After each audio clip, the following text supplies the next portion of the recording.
एक समय की बात है जब एक जंगल में सोने के सींग वाला हिरन पाया जाता था। उसके सींग इतने ज्यादा सुनहरे और सुंदर थे कि हर कोई जानवर उससे प्रभावित रहता था, उसकी तारीफ करता था।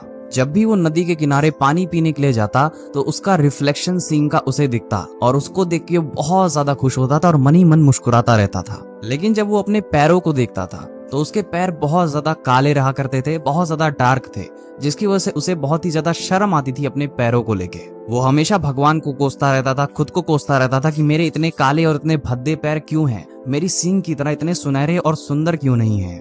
और ऐसे ही एक दिन की बात है जब वह फिर से नदी के किनारे पानी पीने जा रहा होता है। वह देखता है वहां पे शिकारी और उसके कुत्ते खड़े होते हैं शिकार करने के लिए। और जैसे ही शिकारी के कुत्ते उस हिरन को देखते हैं तुरंत ही उसे मारने के लिए दौड़ पड़ते हैं। और फिर उसके काले पैर ही होते हैं जो उसको भागने में बहुत ज्यादा सहायता करते हैं, बहुत ज्यादा दूर तक तेजी से भगाते हैं। कुछ देर आगे जाने के बाद वो एक झाल में जाके फंस जाता है और वो जो झाल थी वो उसकी सींग में पूरा फंस जाती है, जिसकी वजह से उसे कुछ दिख नहीं रहा होता है। वो जैसे तैसे छुड़ाता तो है पर तब तक बहुत देर हो चुकी थी।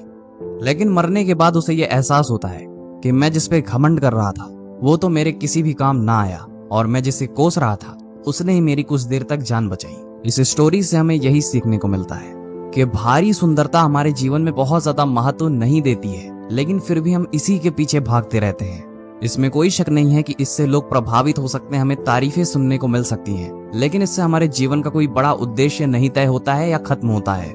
इसीलिए वैल्यू होती है तो सिर्फ आपके अंदर जो है उसकी वैल्यू होती है और उसी के सहारे आप आगे जा सकते हैं। अब ये बात तो हम सभी को पता है कि बुरा वक्त कभी नहीं देख के आता।